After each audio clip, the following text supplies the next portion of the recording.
Hello friends, welcome to RK tutorial. ఈరోజు మనము TET paper 1లో భాగంగా జనవరి 10, 2025 సంవత్సరంలో జరిగినటువంటి షిఫ్ట్ 1లో జరిగినటువంటి క్వశ్చన్ పేపర్లో కొన్ని క్వశ్చన్ల కాన్సెప్ట్ చూద్దాం మనము. ఇంతకుముందు వీడియోలో 1 నుండి 12 వరకు క్వశ్చన్ల కాన్సెప్ట్ చూడడం జరిగింది. ఇప్పుడు 13 నుండి మిగతా క్వశ్చన్ల కాన్సెప్ట్ చూద్దాము. అందులో భాగంగా మొదటి క్వశ్చన్ ఏముందంటే 1.5x + 12 / 1.6x + 8 = 5/4 అయితే x విలువ ఎంత అన్నాడు. ఈ విధంగా ఆప్షన్ ఇవ్వడం జరిగింది ఇక్కడ. 0.4, 0.2, 2, 2, 4 అనమాట. అయితే ఇక్కడ x విలువ ఎంత అన్నాడు. ఇక్కడ చూడండి, ఇక్కడ మనకి ఇచ్చినటువంటి విలువ ఏముందంటే 1.5x + 12 / 1.6x + 8 = 5/4 అనమాట. దీన్ని ఏం చేస్తాం మనము, అడ్డగుణకరం చేస్తాం. మనం లవమోహారం కాబట్టి ఏం చేస్తాం, ఇక్కడ మనం అది క్రాస్ మల్టిప్లై చేస్తే 4 ఇంటూ ఈ మొత్తం విలువ అంటే ఇక్కడ ఏమొస్తుంది, ఇక్కడ 4 ఇంటూ 1.5x + 12 ఏమొస్తుంది 5 ఇంటూ ఈ మొత్తం విలువ అనమాట. 5 ఇంటూ 1.6x + 8 అనమాట.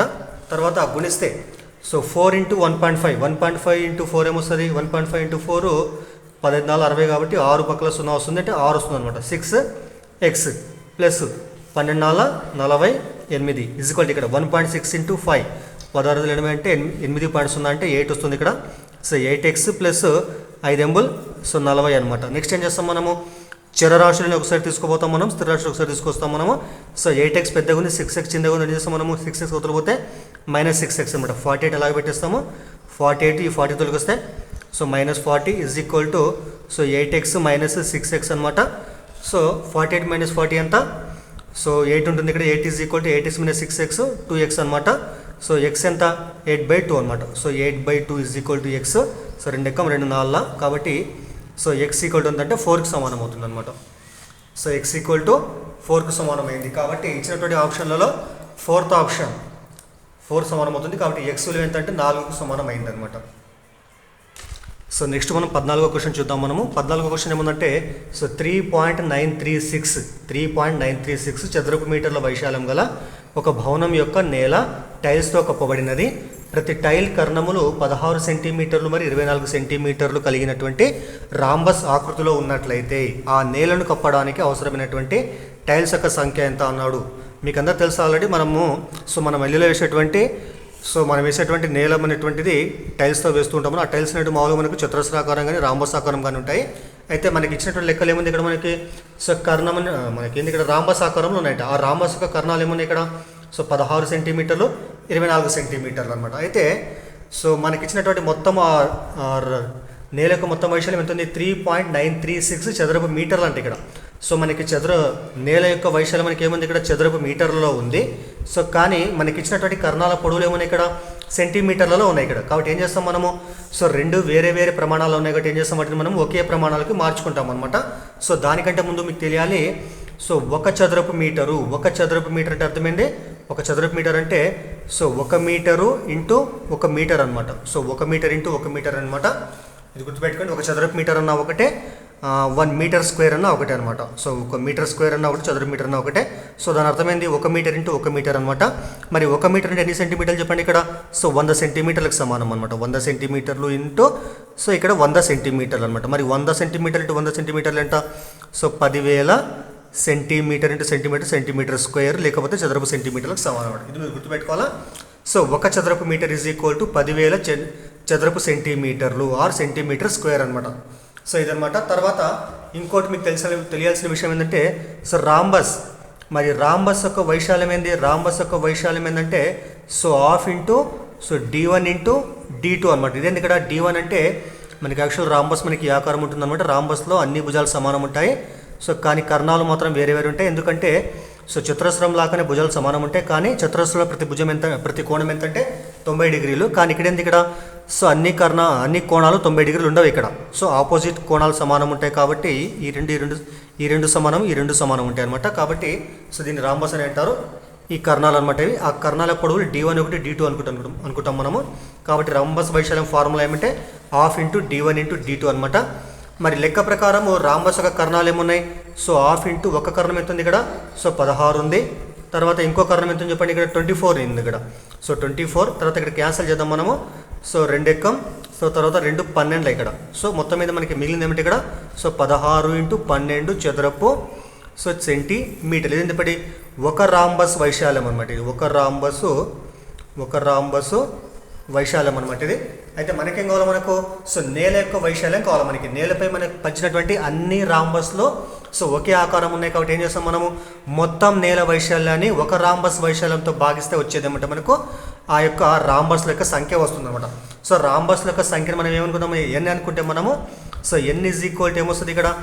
సో మొత్తం వైశాల్యము బై సో ఒక రాంబస్ వైశాల్యం. మొత్తం వైశాల్యమే ఒక రాంబస్ వైశాల్యం చేస్తే మనకి ఏమొస్తుందంటే సో రాంబస్ల యొక్క సంఖ్య వస్తుందన్నమాట. మరి మొత్తం వైశాల్యం ఎంత? యాక్చువల్గా మనకి ఇచ్చినటువంటి వైశాల్యం ఎంత ఉందంటే ఇక్కడ సో 3.936 చదరపు మీటర్లు అనమాట. చూడండి ఇక్కడ సో 3.936 చదరపు మీటర్లు బై ఒక రాంబస్ యొక్క వైశాల్యం మనకి ఎంత వచ్చింది ఇక్కడ? సో 16 × 12 సో చదరపు సెంటీమీటర్లు వచ్చింది ఇక్కడ. అప్పుడు ఏం చేద్దాం మనము? ఇక్కడ మనకి పైన చదరపు మీటర్లు ఉంది, ఇక్కడ దాని చదరపు సెంటీమీటర్లు మార్చాలంటే ఏం చేస్తాం మనము? మీకు ఇందాక చెప్పడం జరిగింది ఒక చదరపు మీటర్ ఎందుకు సమానం? ఇక్కడ మనకు 10,000 చదరపు సెంటీమీటర్లకు సమానం అవుతుంది. అప్పుడు ఏం చేయాలి మనము? చదరపు మీటర్లలో మనము ఇక్కడ ఇది తీసేసి ఇక్కడ ఏం చేస్తాం మనము? 10,000 సెంటీమీటర్ స్క్వేర్ రాస్తాం ఇక్కడ మనం. అంటే 3.936 ఇంటూ సో 10,000 చదరపు సెంటీమీటర్లు బై ఎంత? 16 × 12 చదరపు సెంటీమీటర్లు అనమాట.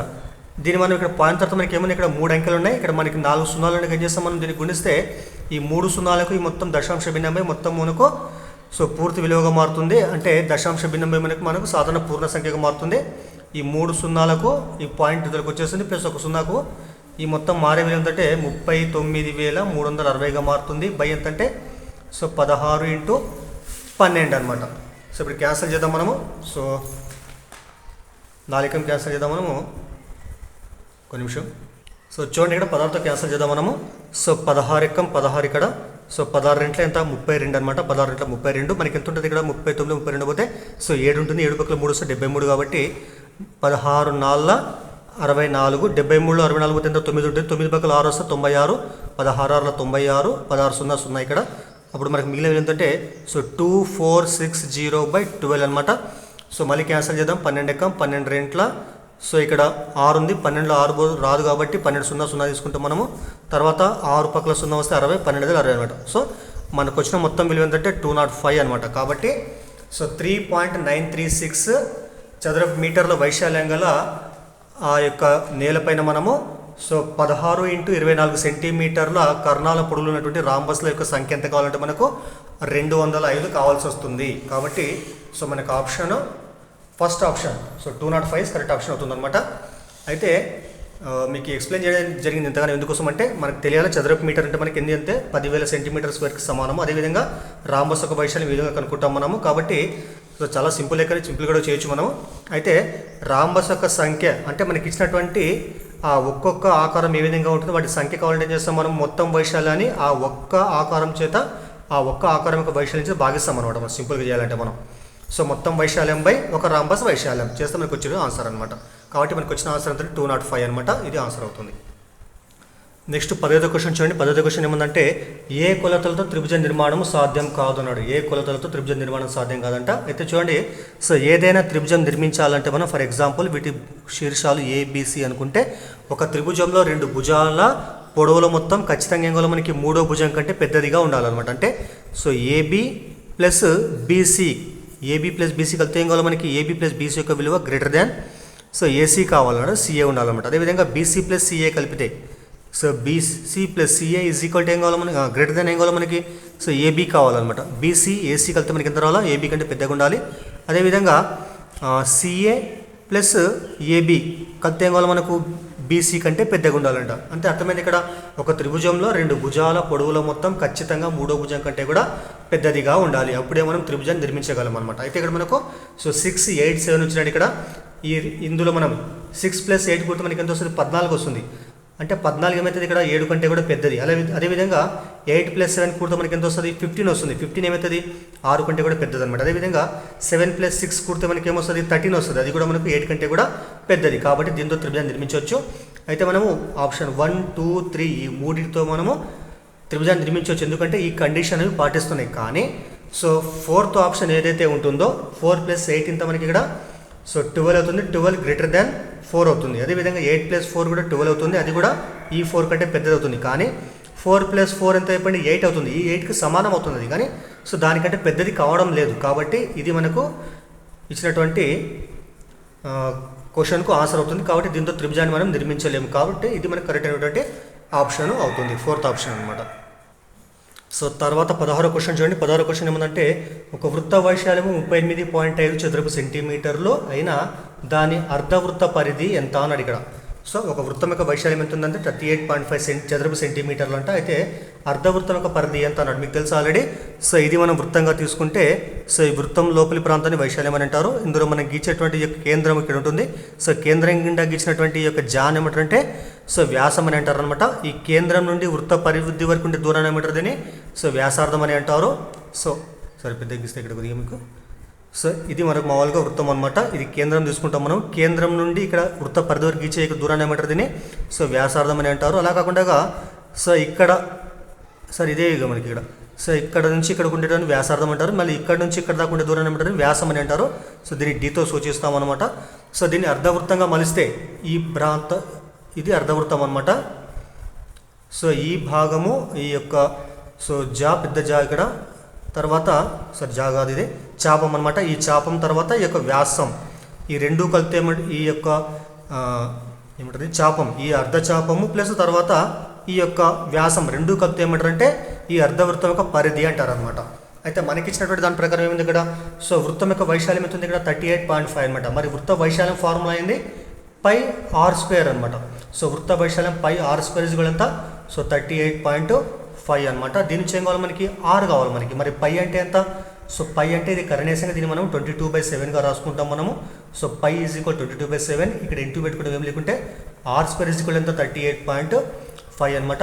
r² ఇక్కడ ఏం చేస్తుంది ఇక్కడ r² 22/7 గుణిస్తున్న వదిలిపోతే ఏం చేస్తుంది అంటే ఇక్కడ సో వీటి యొక్క స్థానాలు మారుతాయి. ఇక్కడ 38.5 అదే విధంగా ఉంటుంది. ఈ హారం అవతలపోతే సో లవంగా మారుతుంది, ఈ లవము హారంగా మారుతుంది అనమాట ఇక్కడ. సో 22 అనమాట.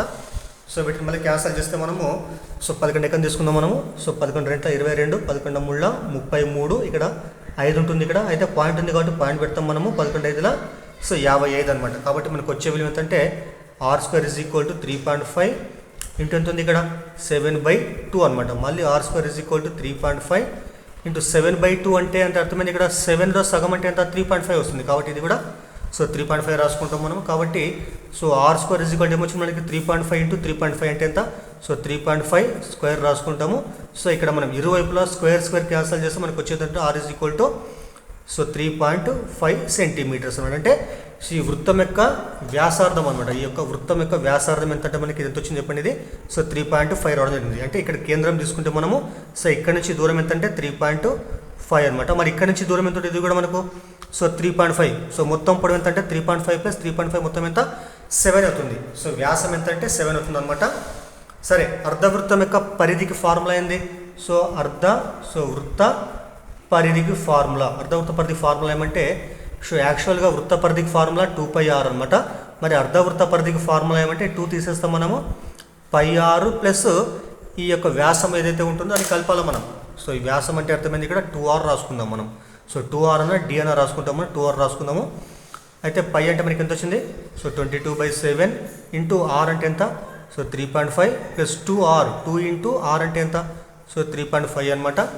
ఇక్కడ క్యాన్సల్ చేస్తే మనం 3.5 ఒకట్ల 3.5 రెంట్ల 2 ఎక్కం 2 11 ఇక్కడ. కాబట్టి మనకు వచ్చింది 11 ప్లస్ 3.5 2 ఎంత 7 వస్తుంది ఇక్కడ.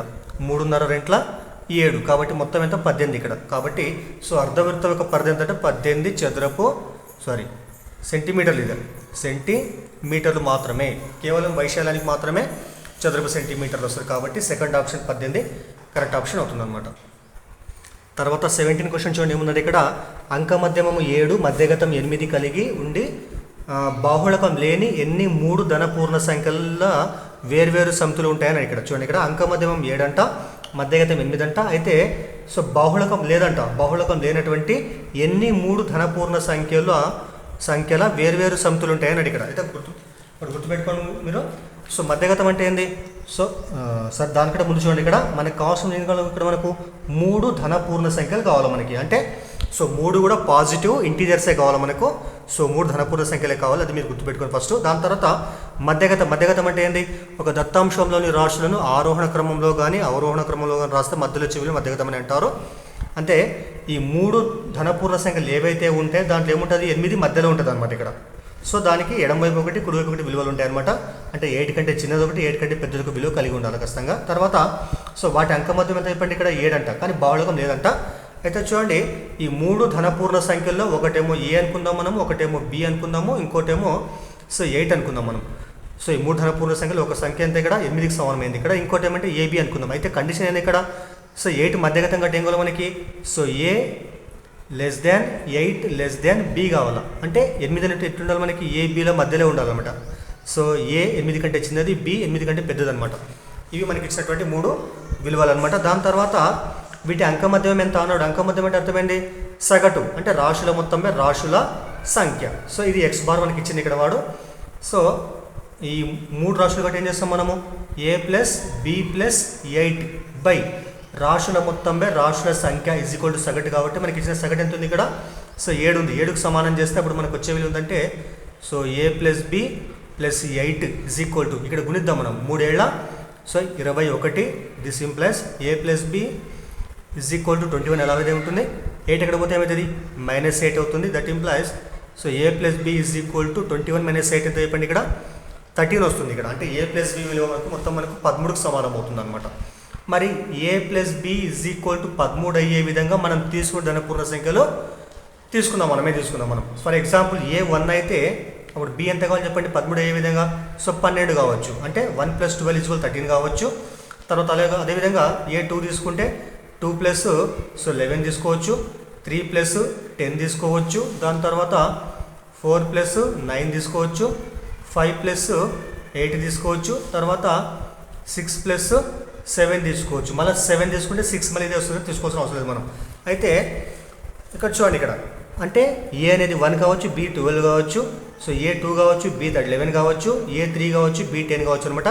కానీ మనకేమి ఇచ్చిన వాడు కండిషన్ ప్రకారము, దత్తాంశం ప్రకారము బాహుళకం లేదు ఇక్కడ. కాబట్టి బాహుళకం లేదంటే అర్థమైంది, సో మనకు ఆల్రెడీ దత్తాంశంలో 8 ఉంది ఇక్కడ ఆల్రెడీ. కాబట్టి ఇక్కడ మనం 8 తీసుకుంటే అది బాహుళకం 8 అవుతుంది అనమాట. 2 బాహుళకాలు అవుతాయి కాబట్టి మనం 8 తీసుకురా. సరే ఇక్కడ రాస్తా చూడండి, ఇక్కడ సో 1, ఇక్కడ రాదా మనం ఏ బి 8 ఇవి మనకు తీసుకోవాల్సిన విలువలు అనమాట. వీటి విలువలు రాస్తూ చూడండి ఇక్కడ. సో ఏ 1 అయితే 12 అవుతాయి, సో 8 అట్లే ఉంటుంది ఇక్కడ. తర్వాత సో 2 11 8, తర్వాత సో 3 10 8, తర్వాత 4 9 తర్వాత 8.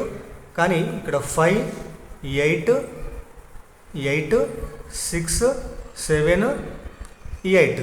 మరి ఇందులో ఏంది ఇక్కడ మనకి, ఇక్కడ ఈ 3 విలువలు మనము ఇచ్చినటువంటి కండిషన్ని పాటిస్తున్నాయి ఇక్కడ. ఎందుకంటే మధ్యగతం అంటే మధ్యలో ఉండాలి కాబట్టి దీని 8 మధ్యగతం కదా. అప్పుడు ఏం చేస్తాం మనం 1, 8, 12 అంటే మధ్యలో వస్తుంది కాబట్టి ఇక్కడ కూడా మనము సో 2, 8, 11 రాసుకోవచ్చు. ఇక్కడ కూడా 3, 8, 10 రాసుకోవచ్చు. ఇక్కడ కూడా 4, 8, 9 రాసుకోవచ్చు. కానీ ఇక్కడ 8 డబుల్ వస్తే మధ్య బాహుళకం ఉంటుంది ఇక్కడ. కాబట్టి ఇది మనం లెక్కలోకి తీసుకోం మనం, బాహుళకం ఉండరాదు కాబట్టి.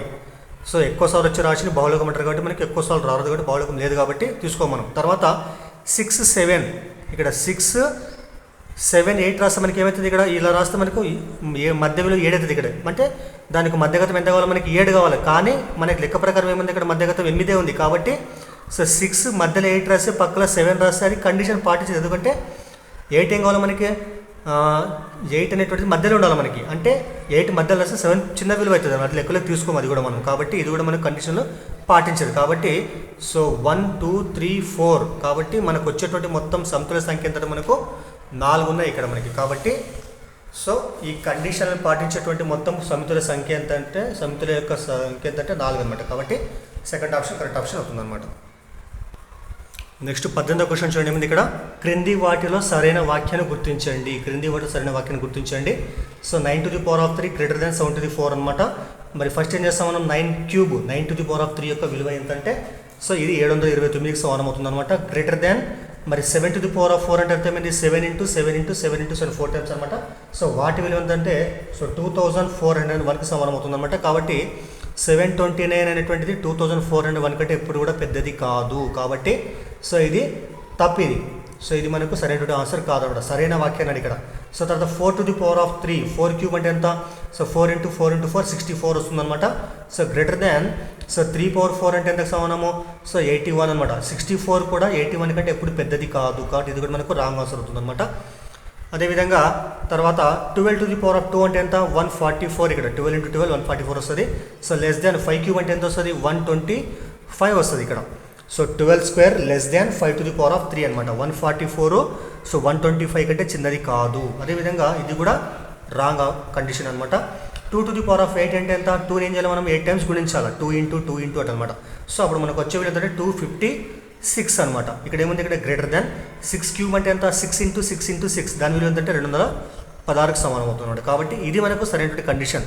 256 గ్రేటర్ దాన్ 216 కాబట్టి ఇది సరైనటువంటి ఆప్షన్ అవుతుంది అనమాట. కాబట్టి 4th ఆప్షన్ కరెక్ట్ ఆన్సర్ అవుతుంది.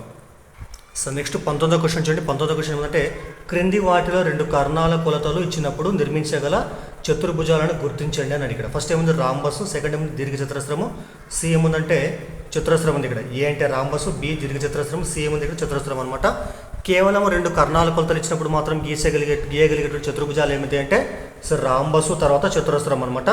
దీర్ఘచతురస్రాన్ని నిర్మించలేము మనం. కాబట్టి సో ఏ సి మనకి ఇచ్చినటువంటి ఆప్షన్లలో మనకు second option a and c only ఇది కరెక్ట్ ఆప్షన్ అవుతుంది అనమాట. కాబట్టి సెకండ్ ఆప్షన్ కరెక్ట్ గుర్తుపెట్టుకోండి. సో 2 కర్ణాలు మాత్రమే ఇచ్చినప్పుడు మనం గీయగలిగేటువంటి చతుర్భుజాలు ఏమంటే రాంబస్ మరియు చతురస్రం. ఎందుకంటే సో రాంబస్ కానీ చతురస్రం కానీ తీసుకుంటే వాటి యొక్క కర్ణాల మధ్య ఉన్నటువంటి కోణం ఎంతంటే సో లంబకోణం అనమాట. కాబట్టి మనము సులభంగా వాటిని నిర్మించవచ్చు అనమాట. దీర్ఘచతురస్రంలో 2 కర్ణాల మధ్య కోణము సో లంబకోణం ఉండదు, కాబట్టి మనం దాన్ని నిర్మించలేము. కాబట్టి గుర్తుపెట్టుకోవాలి, 2 కర్ణాల కొలతలు మాత్రమే ఇచ్చినప్పుడు మనం నిర్మించేటువంటి చతుర్భుజాలు ఏమైతాయంటే కేవలం రాంబస్ మరియు చతురస్రం మాత్రమే అవుతాయి అనమాట. ఒకటి గుర్తుపెట్టుకోవాలి. ఇంకోటి చతుర్భుజం నిర్మించాలంటే మనకు కావాల్సినటువంటి స్వతంత్ర కొలతల సంఖ్య ఎంతంటే 5 ఉండాలన్నమాట. సో నెక్స్ట్ 20వ క్వశ్చన్ చూడండి. ఇచ్చినట్టు ఇక్కడ దీర్ఘ ఘనాకృతిలో ఉన్న ఒక ట్యాంకు 3 మీటర్ల 50 సెంటీమీటర్ల పొడవు, 2 మీటర్ల 80 సెంటీమీటర్ల వెడల్పు మరియు 1 మీటర్ 60 సెంటీమీటర్ల ఎత్తు కలిగి ఉన్నట్లయితే ఆ ట్యాంక్ యొక్క సామర్థ్యం లీటర్లలో ఎంత అన్నాడు. సామర్థ్యం అంటే అర్థమైంది ఇక్కడ. సో మనకి ఇచ్చినట్టు ఏముంది? ఇక్కడ దీర్ఘ ఘనాకారం ఉంది. దాని యొక్క సామర్థ్యం అంటే ఏం చేస్తాం మనము? ఘన పరిమాణం కనుక్కుంటాం అనమాట. మరి ఘన పరిమాణం దేంట్లో కనుక్కోవాలంటే మనము సో లీటర్లలో కనుక్కోవాలంట. అయితే సో దీర్ఘఘనం యొక్క ఘన పరిమాణం కావాలి కాబట్టి మనకి సో మరి దీర్ఘఘనకు ఉన్నటువంటి కొలతలు ఏముంటాయి? సో పొడవు, వెడల్పు, ఎత్తు అనమాట. ఎల్ ఎంత అని చెప్పండి ఇక్కడ. So l is equal to so 3 metres 50 centimetres. 3 metre plus 50 centimetre. దీన్ని మనం కలితే ఏమొస్తుంది? 1 మీటర్ అంటే ఎంత మీకు తెలుసు ఆల్రెడీ. 1 మీటర్ అంటే 100 సెంటీమీటర్లు కాబట్టి 3 మీటర్లు అంటే ఎంత? 300 సెంటీమీటర్లు ప్లస్ 50 సెంటీమీటర్లు. మొత్తం ఎంతంటే 350 సెంటీమీటర్లు. సెంటీమీటర్లు మార్చుకుందాం మనం. తర్వాత సో వెడల్పు బి ఎంత చెప్పండి ఇక్కడ. So 2 metres 80 centimetre. దాన్ని కూడా మీటర్ల నుంచి సెంటీమీటర్లు మారుస్తే ఏమొస్తుంది? 2 మీటర్స్ అంటే 200 సెంటీమీటర్స్ ప్లస్ 80. సో ఎంత ఇప్పుడు 280 సెంటీమీటర్స్. తర్వాత హెచ్ ఎంత ఉంది ఇక్కడ? So 1 metre 60 centimetres. 1 metre 60 centimetre. ఇది ఎంత వస్తుంది చెప్పండి అప్పుడు? సో 160 సెంటీమీటర్ అనమాట. ఇది మనకు ఉన్నటువంటి దీర్ఘఘనం యొక్క పొడవు, వెడల్పు, ఎత్తు అనమాట. అయితే మనకేం కావాలి? మనకి లీటర్లో కావాలా? ఇక్కడ సెంటీమీటర్ ఉంది కానీ మనకేం కావాలి? లీటర్లో కావాలి. మీకు తెలుసు already. So 1 litre is equal ఎంత అంటే సో 1000 ఘనపు సెంటీమీటర్లు అనమాట. గుర్తుపెట్టుకోవాలా. 1 లీటర్ ఈజ్ ఈక్వల్ ఎంత అంటే 1000 ఘనపు సెంటీమీటర్లు, లేకపోతే సో 1000 సెంటీమీటర్ క్యూబ్ రాస్తాం అనమాట మనం. ఇది గుర్తుపెట్టుకోవాలి మీరు. అంటే ఏం చేయాలి మనము? ఏదైనా సెంటీమీటర్లలో మనం సెంటీమీటర్ మన ఘన పరిమాణం ఇస్తే దాన్ని లీటర్లో మార్చాలంటే ఏం చేయాలి మనము? 1000 చేత భాగారం చేయాలన్నమాట. కాబట్టి ఇప్పుడు ఏం కావాలి మనకి? దీర్ఘఘనం యొక్క సామర్థ్యం అంటే ఘన పరిమాణం కావాలి మనకి. దేంట్లో కావాలి? లీటర్లో కావాలి. కాబట్టి మరి ఘన పరిమాణం ఫార్ములా ఏంటి? దీర్ఘఘన పరిమాణము l into so b into h అనమాట. పొడవు ఇంటూ వెడల్పు ఇంటూ ఎత్తు అనమాట. మరి పొడవు అంటే మీకు ఎంత ఉంది ఇక్కడ? సో 350 సెంటీమీటర్స్ ఇంటూ బి అంటే ఎంత? 280 ఇంటూ హెచ్ అంటే ఎంత చెప్పండి ఇక్కడ? 160 అనమాట. దాన్ని ఏం చేయాలి మనము? లీటర్లలో మార్చాలి కాబట్టి సో 1000 చేత భాగారం చేద్దాం మనం. ఇవి సెంటీమీటర్లు ఉంటుంది అనమాట. ఇది సెంటీమీటర్ క్యూబ్ అనమాట. దాన్ని లీటర్లో మార్చడం చేస్తే మనం వెచ్చితే భాగిస్తామంట మనం. చూడండి ఇక్కడ 1 0 2 0 3 0 క్యాన్సిల్ అయిపోతాయి. 3 జీరోలు ఇక్కడ. So 0 0 so 0 0 0 0 cancel. ఇక్కడ అప్పుడు మనకి మిగిలిన విలువ ఏంటంటే సో 35 ఇంటూ 28 ఇంటూ 16 అనమాట. ఈ 3 గుణిస్తే మనకు వచ్చే విలువ ఏంటంటే 15,680 లీటర్లలో అనమాట. ఇది లీటర్లు కాబట్టి మనకి ఇచ్చినటువంటి ఆప్షన్లలో third option 15,680 litre correct option అవుతుంది అనమాట. తర్వాత 22 క్వశ్చన్ చూడండి ఏమంటే 2 సంఖ్యల కాసాగు గాసాకాలు వరుసగా 55,440 మరియు 165. అందులో ఒక సంఖ్య 2,640 అయితే మరొక సంఖ్య ఎంత అన్నాడు. అయితే మనకు తెలుసు ఫార్ములా. సో కాసాగు 2 సంఖ్యల లబ్ధం, 2 ఏవైనా సంఖ్యలు మనకి ఇచ్చినప్పుడు వాటి కాసాగు గాసాబా కనుక్కుంటే మనము ఇచ్చినటువంటి సంఖ్యలు ఏవైతే ఉంటాయో ఆ 2 సంఖ్యల లబ్ధం అనేటువంటిది ఏం కావాలి మనకు, ఆ కాసాగు గాసాబాల లబ్ధానికి సమానం కావాలి. కాసాగు ఇంటూ గాసాకాకు సమానం అవుతుంది అనమాట. సార్ 2 సంఖ్యల లబ్ధం అనేటువంటిది ఏం కావాలి మనకు, ఆ సంఖ్యల యొక్క కాసాగు ఇంటూ గాసాకా లబ్ధానికి సమానం అవుతుంది అనమాట. అయితే మనకి ఇచ్చినటువంటి 2 సంఖ్యల కాసాగు ఎంత ఉంది ఇక్కడ 55,440, 165 గాసాకు అనమాట.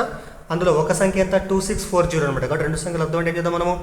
సో ఒక సంఖ్య అంటే 2,640, ఇంకో సంఖ్యను మనం ఎక్స్ అనుకుందాం మనం. సో ఇక్కడ కాసాగు ఎంత ఉంది చెప్పండి, ఇక్కడ 55,440 ఇంటూ గాసాగు ఎంత ఉంది ఇక్కడ 165 అనమాట. దీని నుంచి రెండో సంఖ్య అంటే ఎక్స్ కనుక మనకు వచ్చేది ఆన్సర్ అనమాట.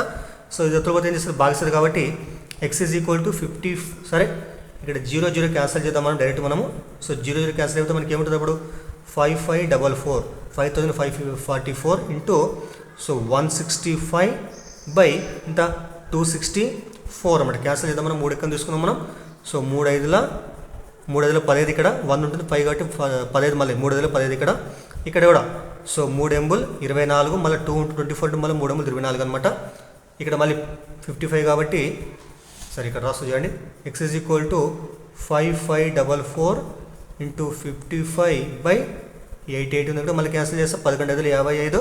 సో 11 ఎంబుల్ 88 మళ్ళీ 8లో క్యాన్సిల్ చేస్తే 8 ఎక్క 8. సో 8 6ల 48 ఇక్కడ ఎంత ఉంటుంది అప్పుడు మీకు ఇక్కడ 7 ఉంటుంది. 74 అంటే సో 8 9 72 మళ్ళీ మీకు ఎంత ఉంటుంది ఇక్కడ. సో 224 అంటే ఎంత 8 9 24 అనమాట. అప్పుడు మనకు వచ్చేది ఎంత అంటే 693 into 5 X equal to 693 into 5 గుణిస్తే వచ్చేది ఆన్సర్ అనమాట. సో 3 5ల 15 9 45 1 46. So 6 5ల 5 6 30 plus 4 34. సో మనకు వచ్చే ఆన్సర్ ఎంత 3465. కాబట్టి ఇచ్చినటువంటి ఆప్షన్లలో సో 3465 అనమాట. అంటే ఎక్స్ అంటే ఏంటి ఇక్కడ. సో 2 సంఖ్యల లబ్ధంలో ఒక సంఖ్య 2640 అయితే ఇంకో సంఖ్య ఏంటంటే సో 3465కు సమానం అవుతుంది అనమాట. నెక్స్ట్ తర్వాత 23 క్వశ్చన్ చూడండి ఏమన్నట్టు ఇక్కడ. సో 3 పూర్ణాంకం 1/2 ప్లస్ 4 పూర్ణాంకం 2/3 ప్లస్ 5 పూర్ణాంకం 3/4 యొక్క సో విలువ ఎంత అన్నాడు. సో ముందుగా వీటిని ఇవే మనకి ఇవి మిశ్ర భిన్నాలు బట్టి ఏం చేయాలి మనము అపక్రమ భిన్నాలకు మార్చుకుందాం మనం. సో 2 6 6 ప్లస్ 1 సో 7/2 రాసుకోవచ్చు మనం దీన్ని మనము. ప్లస్ దీన్ని సో 3 4 12 ప్లస్ 2 ఎంత 14/3 అనమాట. ప్లస్ 4 5 20 ప్లస్ 3 ఎంత 23/4 అనమాట. అయితే వీటిని కలపాలి మనం. కలిపితే ఏమొస్తుంది ఇక్కడ ఫస్ట్ 7/2 ఉంది అది. సార్ దీని హారం 4 ఉంది కాబట్టి సార్ దీని పక్కన రాస్తా 7/2 ప్లస్ 23/4 ప్లస్ 14/3 రాసుకుందాం మనం. తర్వాత ఈ 2 కూడదాం మనం తర్వాత. అయితే వీటి హారం మీకు ఎంత 2 ఉంది. సో దీన్ని కూడా 4గా మార్చుకుంటే ఏం చేయాలి మనము లవాన్ని హారాన్ని 2 చేత గుణించి భావించాలి మనం. 7 2 14 2 2 4 అంటే 7/2 అన్నా ఒకటే 14/4 అన్నా ఒకటే.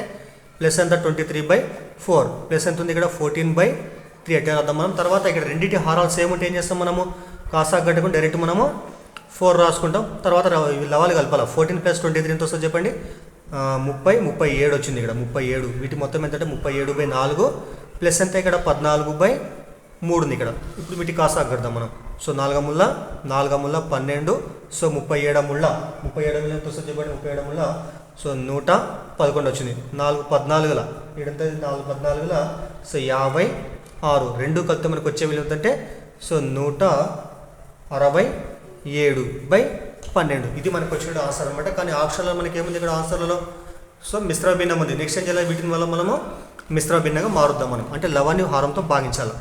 12 చేత 167ని భాగిస్తే సో 12 ఎక్కం 12 మీకు ఎంత వస్తుంది 4 వస్తుంది 47 ఇక్కడ 12 ముళ్ళ 36 ఇక్కడ మనకి వచ్చేదంటే 11 అనమాట. కాబట్టి ఈ భాగఫలాన్ని ముందుగా రాస్తాం మనం పూర్ణాంకంగా రాస్తాం. తర్వాత శేషము బై విభాజకం 13.11/12 ఆన్సర్ అవుతుంది అనమాట. కాబట్టి ఇందులో ఫస్ట్ ఆప్షన్ 13.11/12 మనకి ఇచ్చినటువంటి లెక్క యొక్క ఆన్సరు అవుతుంది.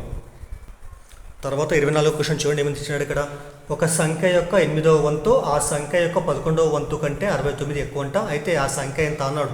అయితే ఒక సంఖ్య అంటే ఫస్ట్ మనం ఎక్స్ అనుకుందాం మనం.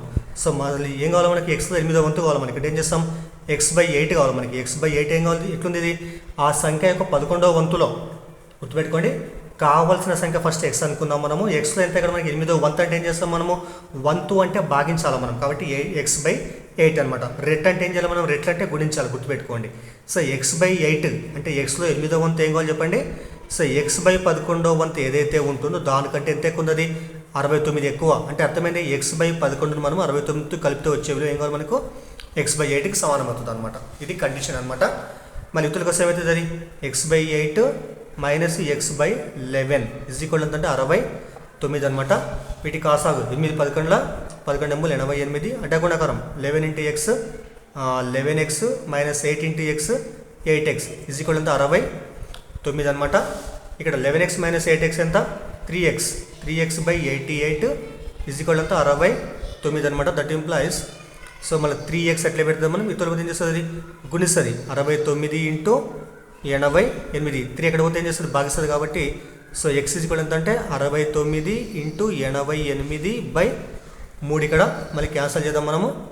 సో 3 ఎక్క 3 రెంట్ల 3 3 అంటే ఎంత వచ్చింది ఇక్కడ 23 × 88 అనమాట. మరి గుణిస్తే ఏమొస్తుంది ఇక్కడ, 8 మళ్ళీ 24 8 రెంట్ల 16 1 2 సో 18 184. కాబట్టి మళ్ళీ 481 మళ్ళీ 184 వస్తుంది. కాబట్టి కలిపితే ఏమొస్తుంది ఇక్కడ 4 సో 2 10 2 అంటే సారీ 8 మళ్ళీ 24 ఇక్కడ 8 రెంట్ల 16 1 2 18 వస్తుంది. మళ్ళీ 80 ఉంది కాబట్టి ఏం చేస్తాం, మళ్ళీ గుణిస్తాం మనము 184 వస్తుంది ఇక్కడ. కాబట్టి 2 కొలతం నీకు వస్తుంది 4 సో 12 10 2 ఇక్కడ అంటే మొత్తం ఎంత 2024 అనమాట. సో ఇచ్చినటువంటి ఆప్షన్లలో ఉన్నటువంటిది థర్డ్ ఆప్షన్ 2024 అంటే కరెక్ట్ ఆప్షన్ అవుతుంది అనమాట. సో ఈరోజు వీడియో కొద్దిగా పెద్ద కావడం జరిగింది. అదేవిధంగా సో కొంతమంది మ్యాథ్స్ స్టూడెంట్లు ఉంటే వాళ్ళకు కొద్దిగా ఇబ్బంది అనిపించవచ్చు. వాళ్ళు కొద్దిగా మీ యొక్క స్పీడ్ ఎక్కువ పెంచుకొని 2 అట్లా పెట్టుకొని మీరు చూడగలరు. అదేవిధంగా వీడియోని లైక్ చేయండి, షేర్ చేయండి. Okay, thank you. అదేవిధంగా 10th జనవరిలో షిఫ్ట్ 2 క్వశ్చన్ పేపర్ తర్వాత నెక్స్ట్ వీడియోలో చూద్దాం మనం.